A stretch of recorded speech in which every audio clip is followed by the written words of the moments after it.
Today was fun, don't you agree? Yeah, that was perfect timing. We got back here just in the nick of time. The weather report says that the rain should be over by tomorrow morning, so it's perfect. I'll just be like nice and cozy in the tent tonight, hearing all like the rain falling. I think I'll actually really enjoy it. I loved our hike today. That spot was incredible. One of the most beautiful spots I've ever seen. It was definitely worth it, hiking that far. Even though I was, complaining a little bit about going up that steep of a mountain, the view was worth the effort. Are you regretting not listening to me and putting any of that mosquito repellent on? I told you. I didn't get one bite. Here, tomorrow when we go to Convict Lake, you're gonna want to put on some of this. This is what I was wearing, and honestly, I did not get one single bite. I brought a couple. You know what we always say, I'm like a Boy Scout, I'm always prepared. I have so many things in here. Let's see, I also have this one. So this one's more of like a gel. It kind of smells like a citronella candle. Have you ever lit a citronella candle? And this one I think is a little like healthier. It says that it's safe for kids and pets. So yeah, this one's really good too. Yeah, this one's more of like an aerosol spray. And then this one is more of like an oil. How itchy are you right now? Is it bad? Oh no, you poor thing. Let's see. I did bring some things. So I have some Benadryl. I can put like a little drop on each one of your bites. This will really, really help a lot. I also have some itch relief. Let's see, does this say this is for bug bites? Yes, as well as poison ivy, poison oak, poison sumac. All right, so we're covered. This is like my little Mary Poppins bag of tricks. So in case we get sunburned tomorrow at the lake, I have some aloe vera gel. But I'm gonna lather you up in sunscreen before we go, so we hopefully will not be needing this. And then if you wanted, I have some dry shampoo, because I know that the bathrooms are a little gross here. So if you don't want to walk over there and wash your hair in the public showers, you could just spray some of this into your hair and like rub it in. All right, perfect. And then last but not least, in case you're thirsty, it's a little fresh squeezed lemonade that I made. Packed it last night. It's really, really good, if I do say so myself. All right, so that should be enough for now. So what do you want to attend to first? Should we treat those bug bites or clean that dirty hair? Bug bites, yes. I think that's a good call. Okay, let's see here. So why don't I just do a little spot treatment with this Benadryl. Where'd you get bit the worst? Oh, the ankles. Yeah, they always go for the ankles. And on your shoulders. All right, so let's get these socks off.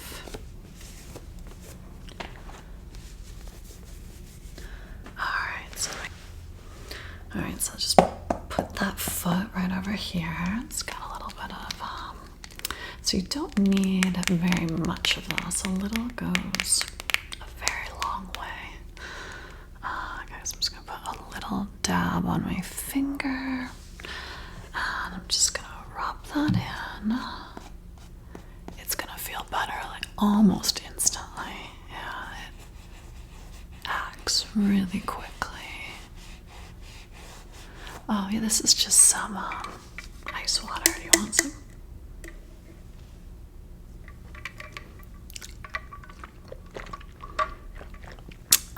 Okay.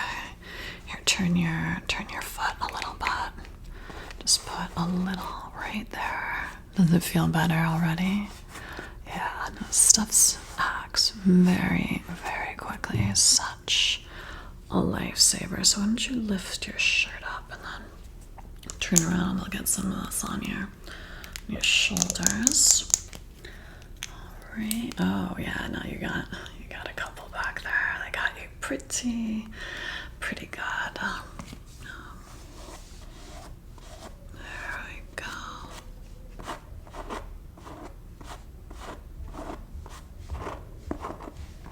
Put some over there. Oh, looks like you have another one, like right down there. Man, you must have some very, very sweet blood. Maybe that's why they don't like me. I'm not sweet enough. Oh, you got one on your elbow too. Hold on one second. Man, yeah, you have to let me spray you with this tomorrow. Mosquitoes love you. Okay, turn around. Let me see if there's any more. Oh, you got one right over there. Hold still. It's just right. Yeah, now you feel it. Okay, there we go. I think that is all of them. Roll your pant leg up. Oh my gosh, they're everywhere.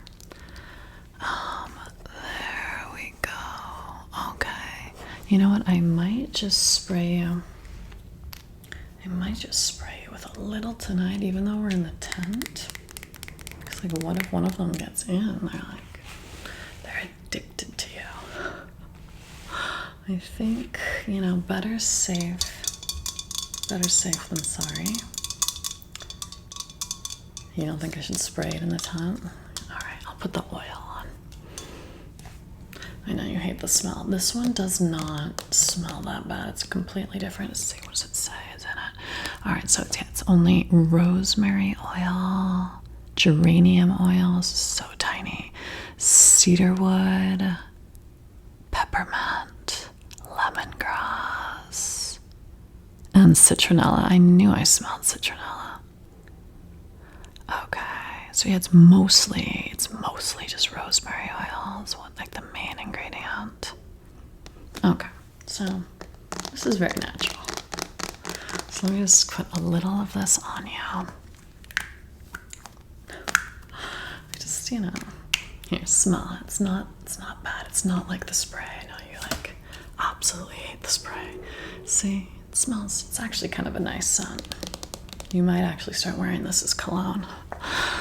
I know, I'm taking it a little too far. Okay, let me just get a little on my hands here. I'm just gonna put this on your ankles and your feet. That seems to be where you got it the worst. And then let's just put a little right over here on your shoulders. I don't think we have to put a ton on, because I think as long as they smell it on you, they're gonna stay away. All right. Okay. So that's that. I think you're covered. Why don't we put a little of that dry shampoo on you? Let's get that hair feeling nice and fresh, especially after swimming in the lake. You know, it's just, I think you're gonna feel better just having a little of this in your hair. It basically is just powder. Let's see, does it say?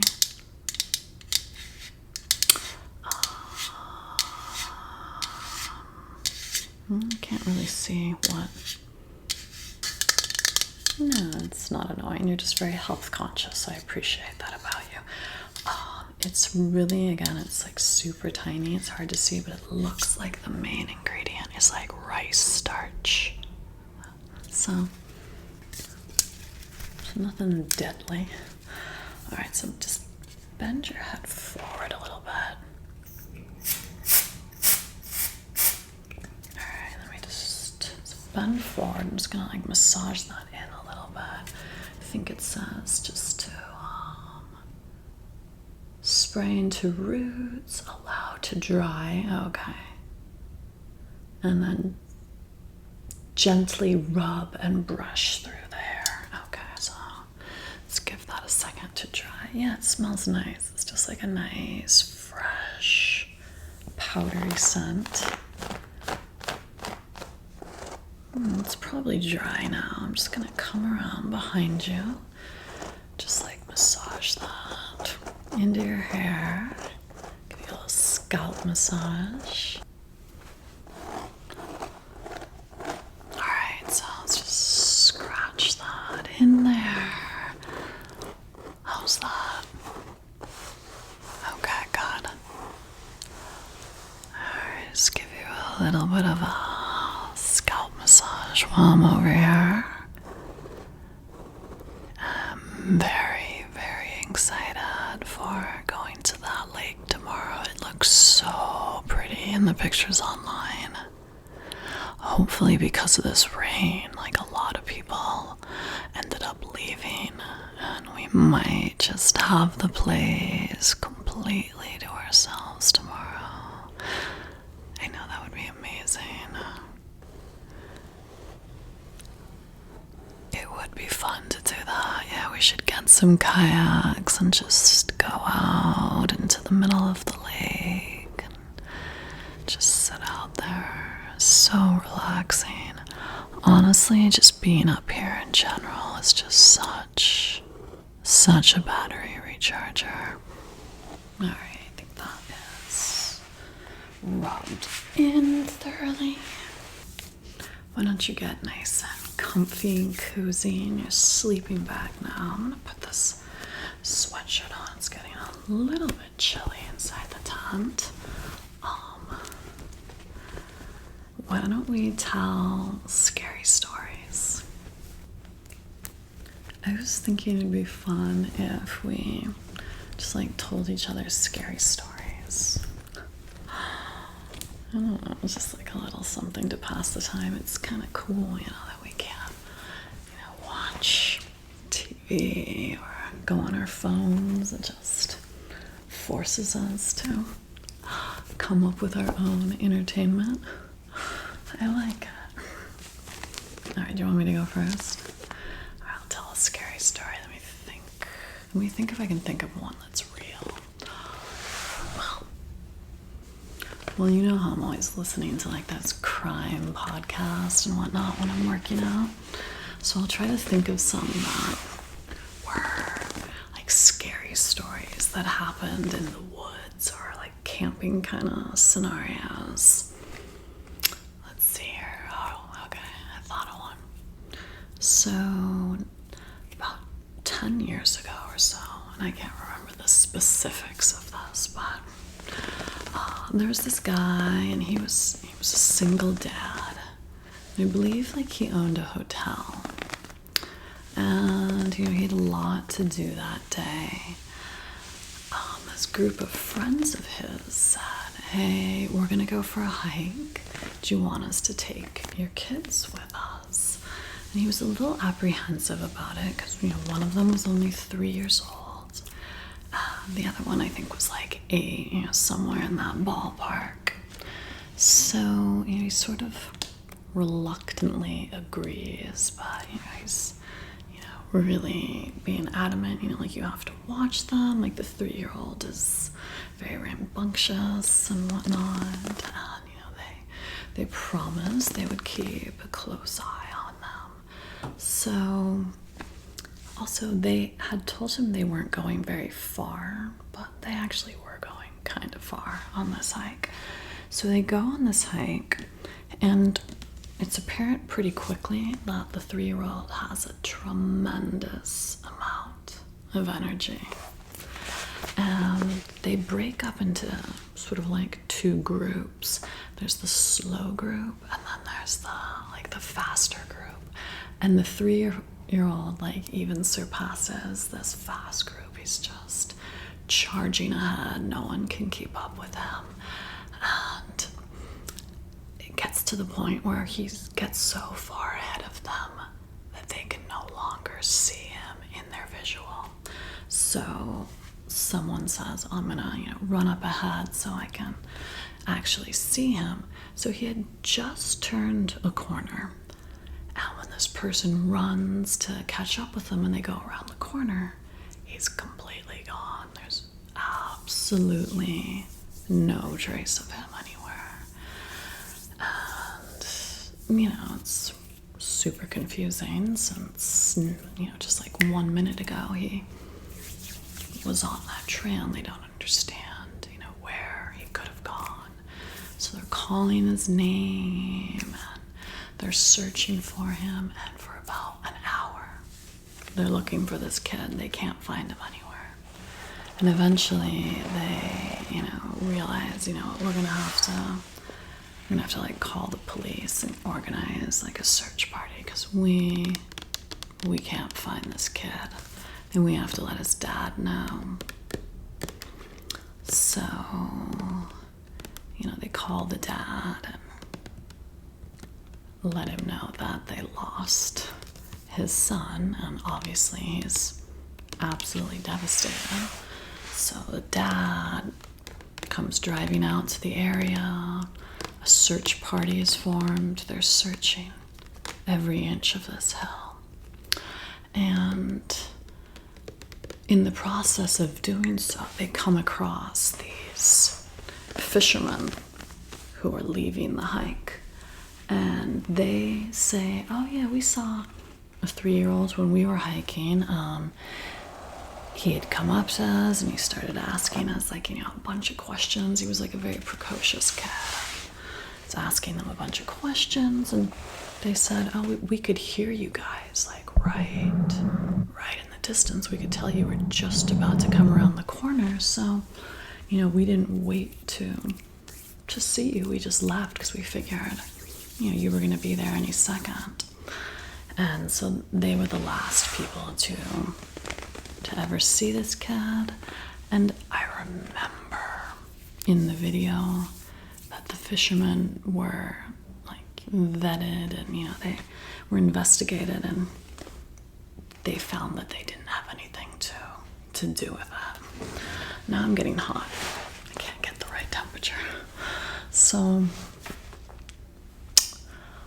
at one point during the search, they heard a scream that they thought sounded like came from the kid, but they said it didn't sound like a blood-curdling scream.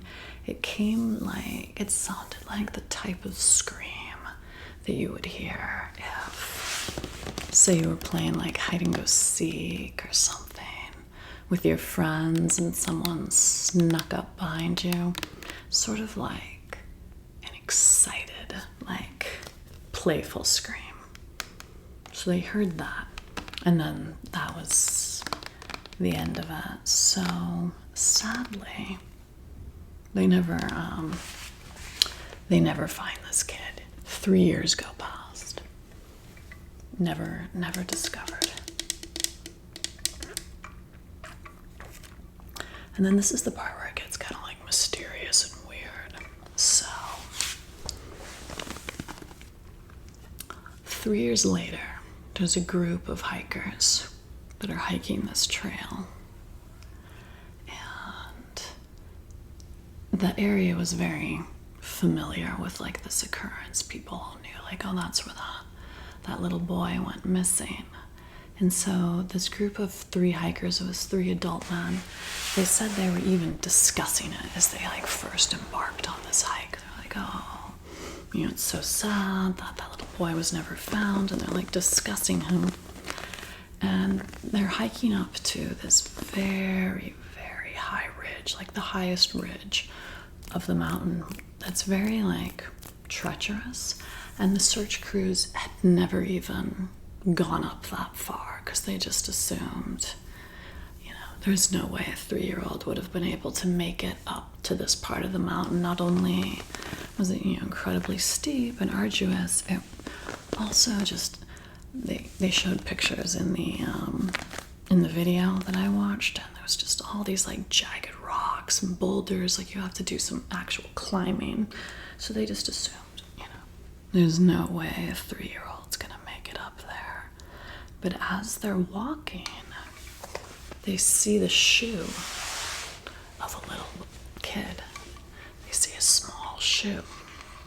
And then not far from the first shoe, they see a second shoe. And they keep walking and they see a pair of pants and a shirt. And then they find a skull. And so they call the police. They tell them, you know, I think we found that little boy that went missing. And the police come out, and eventually, you know, DNA is retrieved, and it is the little boy. However, the really particularly strange thing, beyond the fact that they never thought that he would have physically been able to have made it to this part of the mountain, the even stranger phenomenon was the condition in which the clothing and the shoes were found. So I noticed this immediately when they showed photographs in the video. They did not seem like shoes and clothing that had been out in the Canadian wilderness for 3 years. You know, they have very harsh winters in these mountains, and, you know, there'd be snow on the ground. They looked like clothing that had maybe been outdoors for a short period of time, let's say 2 weeks or so. But this kid had been missing for 3 years. And there was no, they tested it for, they thought, well, maybe some sort of animal had dragged him up there, because we don't think he could have ever walked this far. But they tested the clothing, and there was no animal hairs on it, no animal like saliva or anything. There was not one drop of blood on anything. So the clothes were like relatively pristine. And yeah, there's no explanation, there's no answers. It remains an unsolved mystery. I know, it's very unsatisfying. This particular podcast I was listening to was just scary stories that are unsolved. And there was a couple more. You want to hear another one? All right. This is an unsolved one also. So this one also, I believe, took place in Canada. So there was these things that are called like fire towers, I believe. So most people are familiar with lighthouses, you know. There used to be lighthouse keepers that would, you know, be sitting in these towers isolated from the entire world. And it was their job to make sure that the boats reached, you know, shore safely.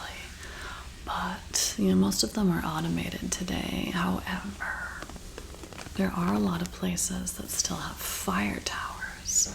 So these are these towers that are built very high up in the mountains. and there will usually just be one person whose job it is to stay up there and watch to make sure like no fires are starting in these areas that could wreak havoc if a fire were to start there. And they just want to make sure that there's someone that's always keeping an eye out. And it's a very, very hard job to do. It takes a really special type of person. And, you know, people would just go up there, they'd bring their supplies, they would stay up there for really extended periods of time, just looking out at the forest.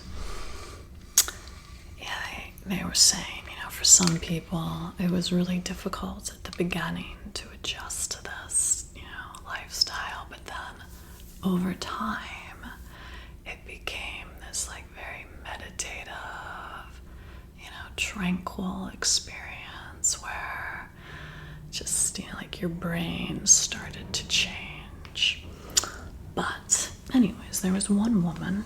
She was an older woman. I'm sorry, I don't remember anyone's name from these podcasts I watched a while ago.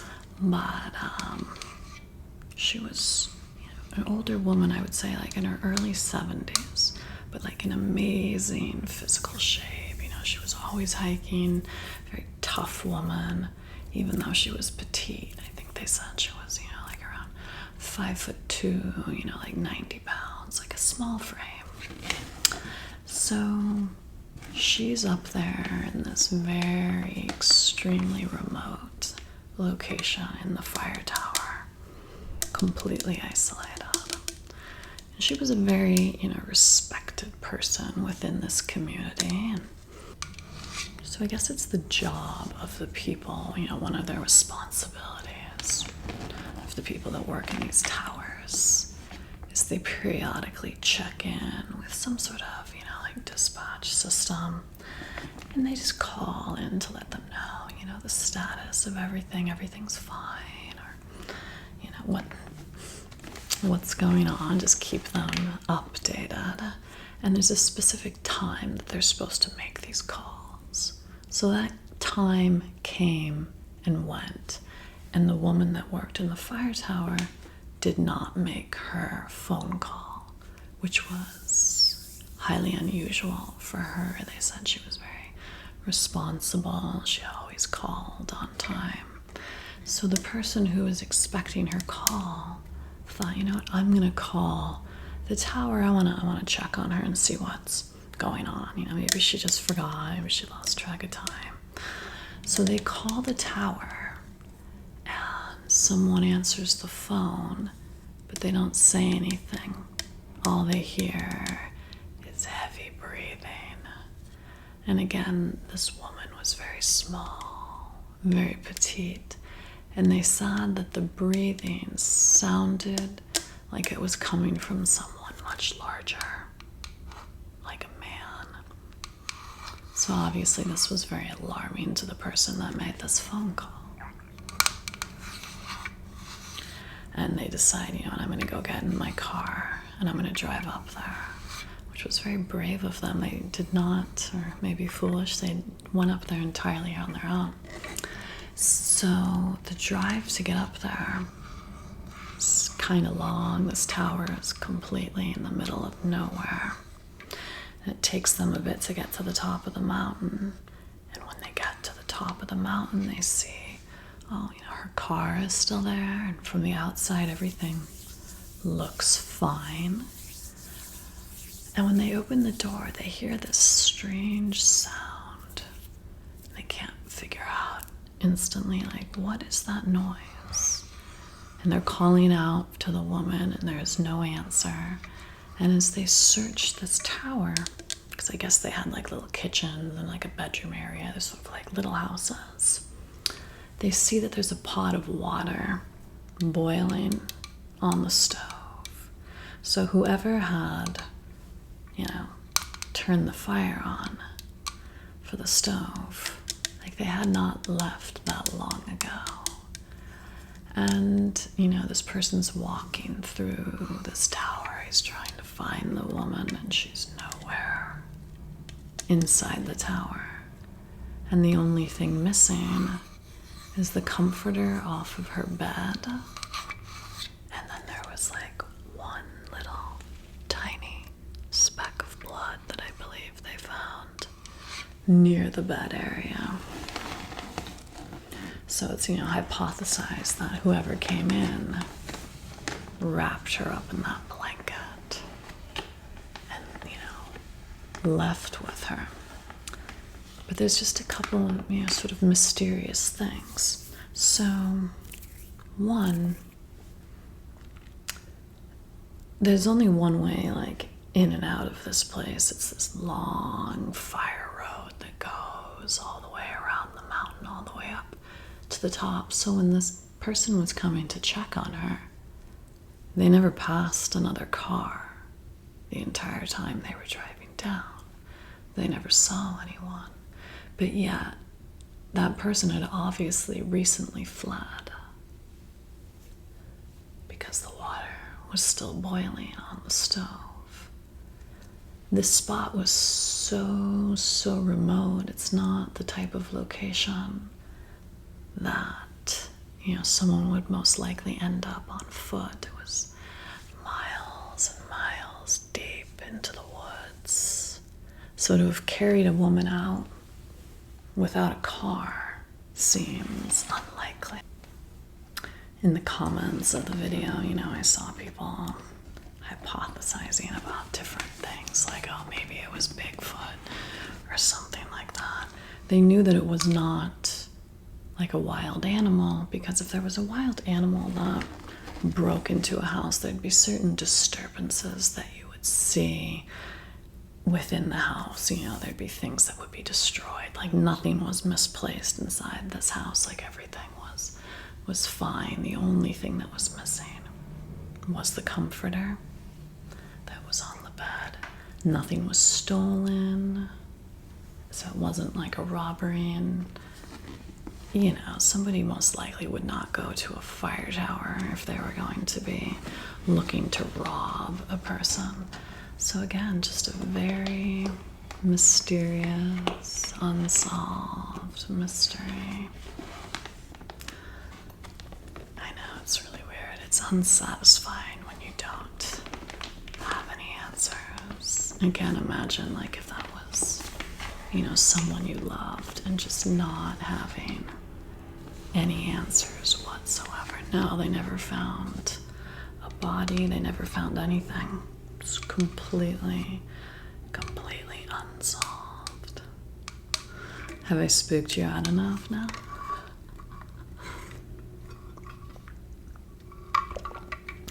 You want one more? I'll tell you one more. This one was on a different podcast. So this one, like, people write into this guy and they tell them different scary stories and that happened to them personally, and he reads them.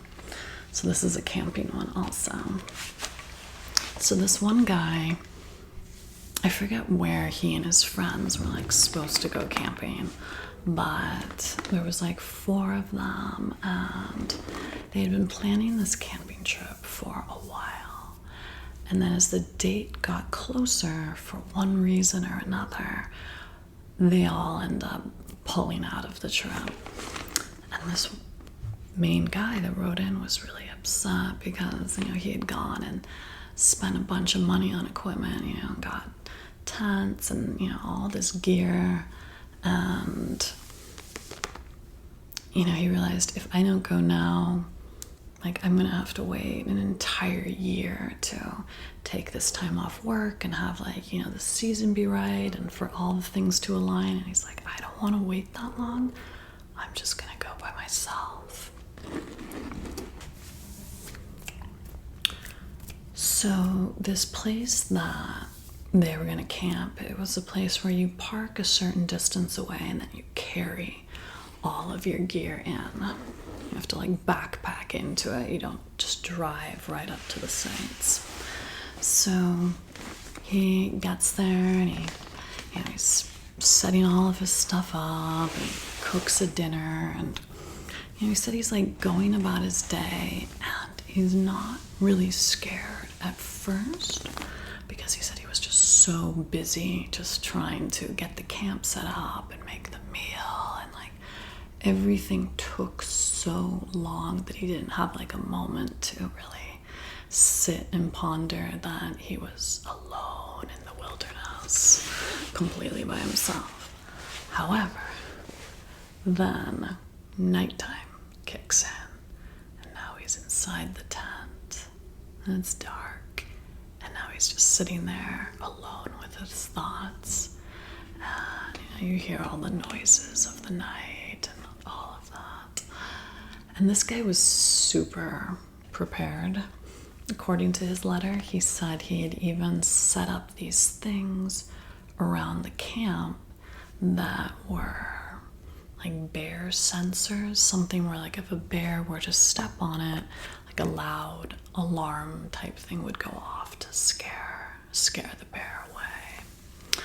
And he also had bought this headlamp that you could wear on your head at night that emitted a very faint blue light that made you sort of like undetectable, but you could see, but like other people wouldn't be able to see you very carefully. I don't know, I'll have to look into that. Never really heard anything about that. But let's just say for the sake of the story, that's true. So it's the middle of the night. He's like tossing and turning. He can't sleep. And all of a sudden he realizes like, oh no, I have to go to the bathroom. Like the bathroom. And there are no bathrooms, like you have to dig a hole or whatever. So he says, he didn't want to go right next to his tent and like be eating breakfast there in the morning. So he puts on his little headgear thing, his little lantern, the little blue light, and he starts just slowly walking into the darkness of the woods. Not super far, but far enough away from the tent. And as he's like unbuttoning his pants and getting ready to take care of business, he's aware that he starts hearing footsteps. And when he looks up, he sees a flashlight that's, obviously being held by a person, and it's like surveying his camp.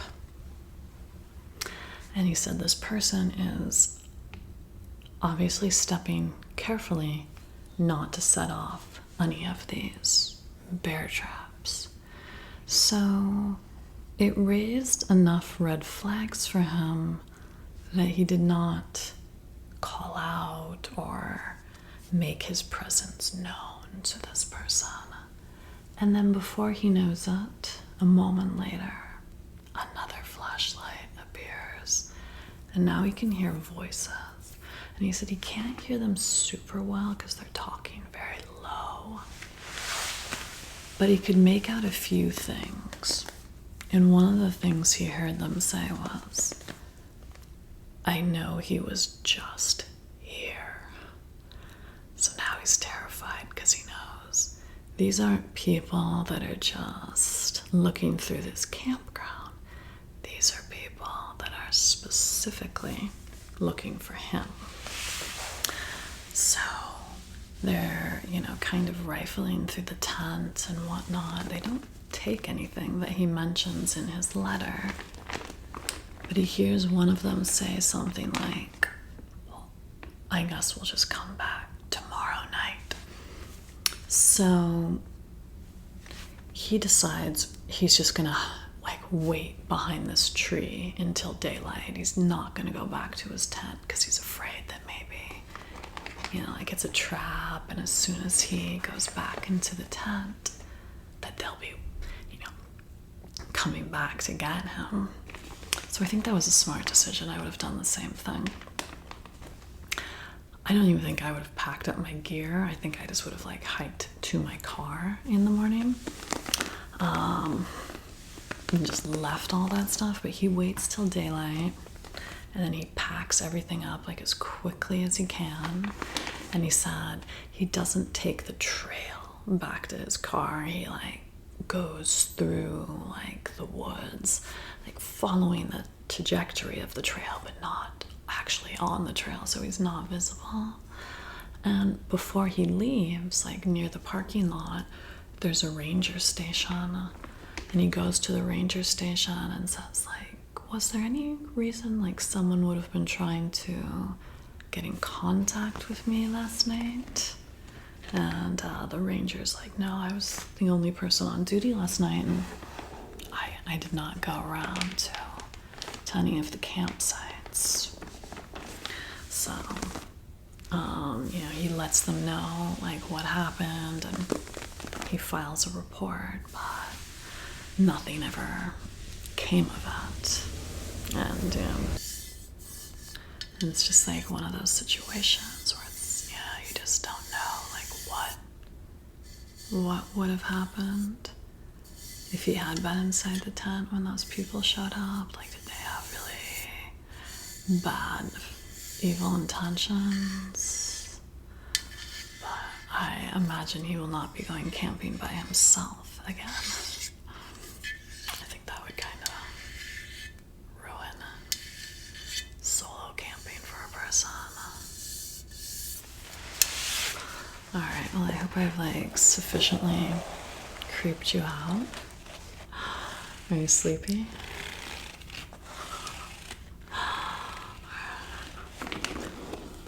Sorry, that's kind of like part of the fun of camping is, you know, getting a little spooked out.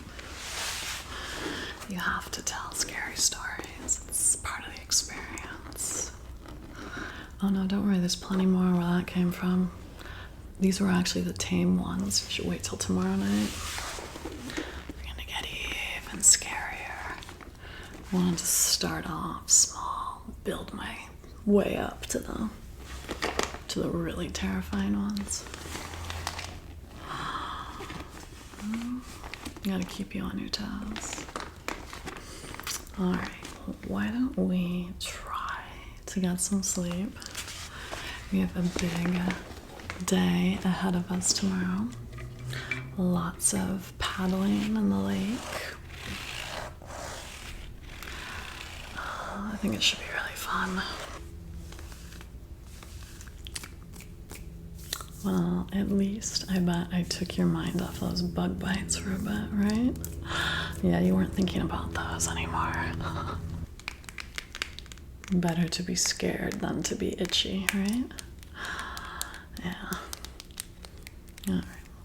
I hope that you got a very nice night's sleep. We are safe inside the tent. No one's gonna be coming out on a rainy night like tonight. No. We are safe and sound. Nothing to worry about. And we're gonna have a really nice, fun day tomorrow. I'm gonna make us some really nice sandwiches to bring along with us. I have some really good turkey meat that I got at the deli. They had them slice up fresh. Some really good avocado that's perfect. And I got that bread at the bakery on the way up here. The bread's amazing. Gonna be some killer sandwiches.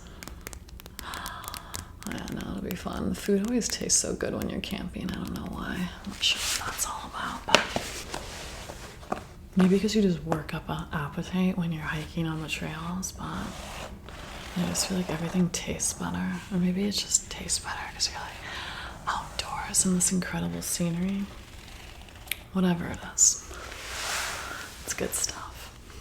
All right, my love. So I will see you in the morning. Sweet dreams. And be prepared for tomorrow night. Extra scary.